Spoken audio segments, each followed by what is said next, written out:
दोस्तों, स्वागत करता हूं अपने इस यूट्यूब चैनल में जिसका नाम है अनुज गोरखपुरिया। आशा करता हूं कि आप लोग कुशल मंगल होंगे और अच्छे से होंगे। आपका जो सपना है विदेश में नौकरी करने का, डेफिनेटली आप लोग पूरा करेंगे, अपने माँ बाप का नाम रोशन करेंगे और अपने घर परिवार को अच्छी सुख सुविधा देंगे। तो भाई, जो आज का जो वीडियो है बहुत ही इंपॉर्टेंट टॉपिक है।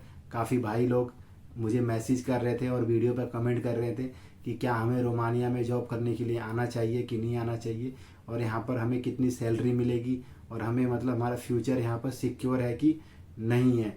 तो आज इस वीडियो में हम लोग पूरा इसी बारे में डिस्कस करेंगे और आपको मैं पूरा इन्फॉर्मेशन, राइट इन्फॉर्मेशन दूंगा यहाँ के बारे में, यहाँ की हर एक चीज़ के बारे में। तो आप लोग जब भी आएंगे यहाँ पे, अगर आप लोग प्लानिंग भी कर रहे हैं यहाँ पर आने के लिए, तो आपको कोई भी दिक्कतों का सामना नहीं करना पड़ेगा। जो लोग भाई नए हैं मेरे चैनल में, मैं उनको अपने बारे में बता देता हूँ कि मेरा नाम अनुज है, मैं गोरखपुर उत्तर प्रदेश से हूँ और अभी यूरोप रोमानिया में जॉब कर रहा हूँ। तो सबसे पहले बात करते हैं भाई, अगर आप लोगों ने अभी तक चैनल को सब्सक्राइब नहीं किया है तो प्लीज़ चैनल को सब्सक्राइब कीजिए और अपने भाई को सपोर्ट करिए। ऐसी मैं इन्फॉर्मेटिव वीडियो आप लोगों को बना के फ्यूचर में देता रहूँ, और आप लोग भी जब मैं वीडियो डालूँ तो आप लोग को वीडियो सही समय पर मिल जाए। अब बात करते हैं कि हमें रोमानिया में काम करने से हमारा फ्यूचर सिक्योर है कि नहीं है। तो बेसिकली मैं आप लोगों को एक पॉइंट डिस्कस करता हूँ, तो आप लोगों को बताता हूँ कि यहाँ पर हमें काम करने के बहुत सारे फ़ायदे हैं साथ में, और हमारा फ्यूचर भी सिक्योर है। ऐसा मैं क्यों बोल रहा हूँ आपको, क्योंकि बेसिकली जो रोमानिया है शेंजन कंट्री जोन है। शेंजन जो कंट्री है बेसिकली इसमें 29 कंट्री का समूह है, जिसमें हम लोग किसी भी कंट्री में आ सकते हैं और जा सकते हैं घूमने के लिए। और अगर आप लोग की जान पहचान है तो आप लोग वहाँ पे जाके काम भी कर सकते हैं।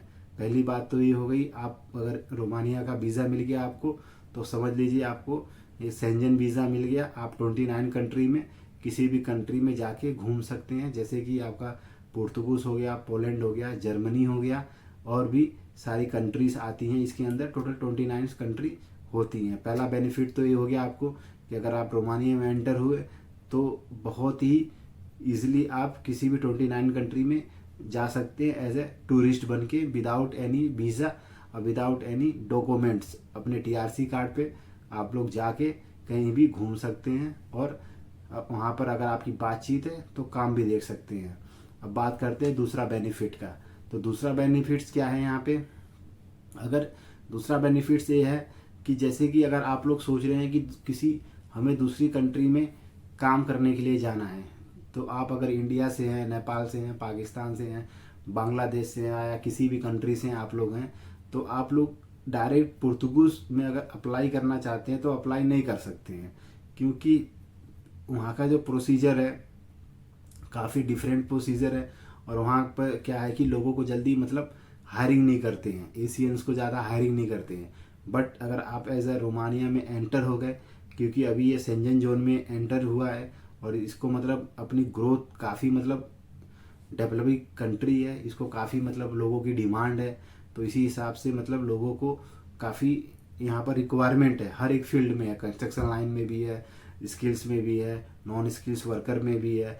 तो यहाँ पर आप लोग आ जाएंगे तो आप 1 साल करने के बाद, 2 साल करने के बाद आप मतलब चाहेंगे तो पुर्तगाल में आप जाके अगर 1 महीने के लिए एज ए टूरिस्ट 15 दिन के लिए जाके घूम सकते हैं। अगर आप बातचीत बना के सेटिंग करके आप वहाँ काम भी कर सकते हैं। तो ये हो गया आपका दूसरा बेनिफिट। अब बात करते हैं कि तीसरे बेनिफिट की, कि हमें रोमानिया में काम करने के लिए क्यों आना चाहिए।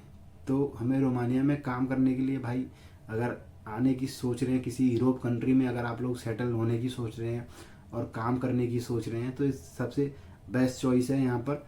क्योंकि भाई यहाँ का जो माहौल है और यहाँ का जो कल्चर है काफ़ी अच्छा कल्चर है, काफ़ी लोग सपोर्टिव हैं, और जो इन्वायरमेंट है काफ़ी अच्छा है। अगर आप लोग को एक मतलब एक हैप्पी इन्वायरमेंट में काम करना है आपको, जहाँ पे आप अपना मतलब एक पर्सनल लाइफ को भी अपना एंजॉय कर सके आप, और साथ में कुछ अदर एक्टिविटीज़ भी कर सकें, और आप अपने ऊपर भी मतलब फोकस कर सके, तो this is a very right choice to work in Romania. क्योंकि आप लोग ऐसी जगह पर आएंगे जहाँ पर आपको कम काम करने को मिलेगा, 8 से 9 घंटे की ड्यूटी होगी आपकी, और उसके बाद आप अपना एक कुछ भी कर सकते हैं। आप अपने ऊपर ध्यान दे सकते हैं, अपना मतलब जो भी पर्सनल गोल्स हैं आपके उस पर फोकस करके आप इजीली आप उन चीज़ों में भी कामयाब हो सकते हैं और एक साथ में दो भी काम कर सकते हैं। अब यहाँ बात करते हैं कि यहाँ के जो लोग हैं, लोकल लोग हैं, उनका मतलब नेचर कैसा है। एज अ अगर बाहर से लोग कोई काम करने आता है तो उनका नेचर कैसा है यहाँ पे। तो भाई जो भी मतलब यहाँ के लोग हैं काफ़ी मतलब सपोर्टिव है, क्योंकि कंट्री अभी डेवलप कंट्री है। ऐसा नहीं है कि मैं बोलूँ आपको भाई बहुत रिचेस्ट कंट्री है, आपको आ जाइए, मतलब ऐसा नहीं है। और इतना बेकार भी नहीं है, हमारे हिसाब से देखा जाए तो बहुत ही अच्छा है। अगर आप लोग प्लानिंग करते हैं यहाँ पे जॉब करने के लिए तो काफ़ी सारी चीज़ें हैं ऐसी हैं कि आप लोगों को नया चीज़ सीखने को मिलेगा, नया चीज़ देखने को मिलेगा। और यहाँ के लोग भी काफ़ी अच्छे हैं, काफ़ी सपोर्टिव है, इन्वायरमेंट काफ़ी हेल्थी है काम करने के लिए, और आपका फ्यूचर है जो सिक्योर है यहाँ पे। अब बात करते हैं कि यहाँ पर जो सैलरी है, सैलरी कितनी मिलती है, बेसिक सैलरी कितनी मिलती है यहाँ पे काम करने के लिए। तो भाई अगर आप लोग को बताऊं कि यहाँ की जो बेसिक सैलरी है काफ़ी अच्छी सैलरी है। यहाँ पर अभी सरकार ने यहाँ की जो बेसिक सैलरी का नियम चेंज किया है।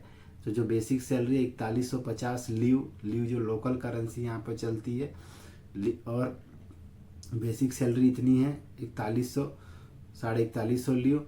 और आपको अदर बेनिफिट्स भी होते हैं, जैसे कि आपको अच्छी अकोमोडेशन, फूड, ट्रेवल, ट्रांसपोर्ट और काफ़ी सारी चीज़ें आपको मिलती है यहाँ पे।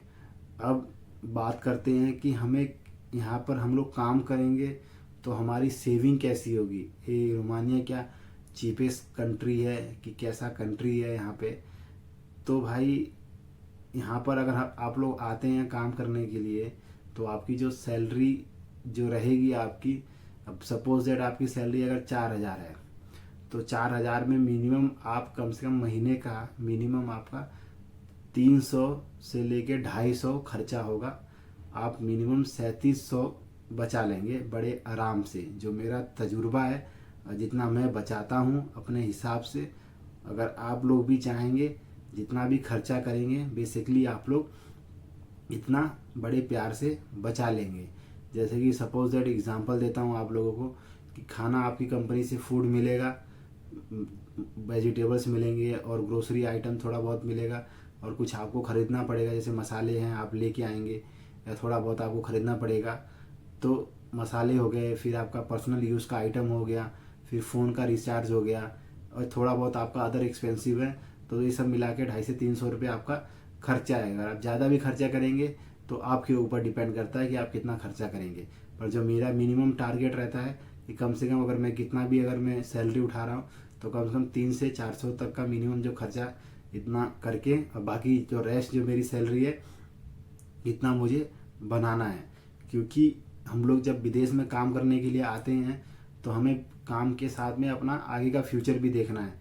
हमें सारा पैसा कमा के यहीं पे ही खर्चा नहीं करना है, हमें उस पैसे को थोड़ा थोड़ा खर्चा करके और आगे फ्यूचर के लिए इन्वेस्टमेंट करना बहुत इंपॉर्टेंट है। अगर आप लोग विजनरी हैं, विजनरी उनको बोलते हैं कि जो भविष्य का सोचते हैं, तो वही लोग पैसा बचा के चलते हैं। अगर आप लोग फ्यूचर अगर बनाना चाहते हैं तो आपको सेविंग बहुत ज़रूरी है। थोड़ा थोड़ा आपको पैसा इधर उधर इन्वेस्टमेंट करना पड़ेगा कि आपको 2 साल 3 साल बाद वो पैसा आपको पता चलेगा भाई कि काफ़ी इम्पोर्टेंट है, वैल्यू है। अब बात हो गई सेविंग की। अब बात करते हैं कि यहाँ का जो वेदर है, वेदर कैसा है यहाँ पर रोमानिया के अंदर। तो वेदर भाई काफ़ी अच्छा है, 6 महीना यहाँ पर टोटल ठंडी पड़ती है। और जो लोग भाई अगर गर्मी में भी आ रहे हैं या ठंडी में भी आ रहे हैं तो अपना भाई पूरा गर्मी का पैकिंग और सर्दी का पैकिंग, सर्दी का पूरा भाई टाइट पैकिंग करके लेके आएँ, और हर एक चीज़ सामान लेके आएँ सर्दी के लिए, और खाने पीने का मसाले वसाले भी लेके आएँ। हर एक चीज़ अपना प्रॉपर तरीके से, अपना पर्सनल यूज़ का आइटम हो गया, क्लोथिंग आइटम हो गया, और कपड़े वपड़े हर एक चीज़ लेके आएँ। अब बात करते कि क्या रोमानिया के अंदर यहाँ पर इंडियन या स्पाइसेस हैं, मसाले मिलते हैं कि नहीं मिलते हैं। जी हाँ, अब हर जगह यहाँ पर दुकानें खुल गई हैं इंडियन स्पाइसेस की, मसाले की। आपको इजीली कहीं भी जाके आप ले सकते हैं, आप परचेज़ कर सकते हैं। पर मैं तो कहूँगा भाई मिनिमम कम से कम आधा आधा केजी का जो मसाले का सामान है और हर चीज़ को लेके आइए, तो आपको मतलब फ़ायदा होगा और आपको ज़्यादा खर्चा नहीं होगा। क्योंकि यहाँ पर जो हिसाब है उसी हिसाब से चीज़ें मिलती हैं और काफ़ी अच्छा भी मिलता है, तो काफ़ी महंगा भी मिलता है। ये सब ओवरऑल आपको इतनी जानकारी तो मैंने आपको दे दिया यहाँ के बारे में, सैलरी के बारे में, शेंजन वीज़ा के बारे में, काफ़ी सारी चीज़ें, इंपॉर्टेंट चीज़ें। और डिपेंड करता है कि आप किस फील्ड में आ रहे हैं, आपकी सैलरी भी उसी हिसाब से होगी। अगर आप अच्छी जॉब में आ रहे हैं, अच्छी कैटेगरी में आ रहे हैं, तो आपकी सैलरी ज़्यादा भी हो सकती है। अगर आपकी लो कैटेगरी में आ रहे हैं, आपकी सैलरी कम भी हो सकती है। इस depend on you, but overall जितना भी है, आप यहाँ पर आएंगे तो अच्छा खासा मतलब आप सेविंग कर सकते हैं, सेविंग भी कर सकते हैं और अपना जो फ्यूचर है, फ्यूचर भी सिक्योर कर सकते हैं। क्योंकि भाई यूरोप का वीज़ा मिलना भी बहुत मुश्किल होता है और बहुत ही दिक्कतों का सामना करना पड़ता है। कम से कम मिनिमम जो प्रोसेस है रोमानिया का, कम से कम 8 से 10 महीने का प्रोसेस है। और 8 से 10 महीने के प्रोसेस के बीच में आप भी सोच लीजिए भाई, इतना पेशेंस रखना भी बहुत मुश्किल की बात होती है।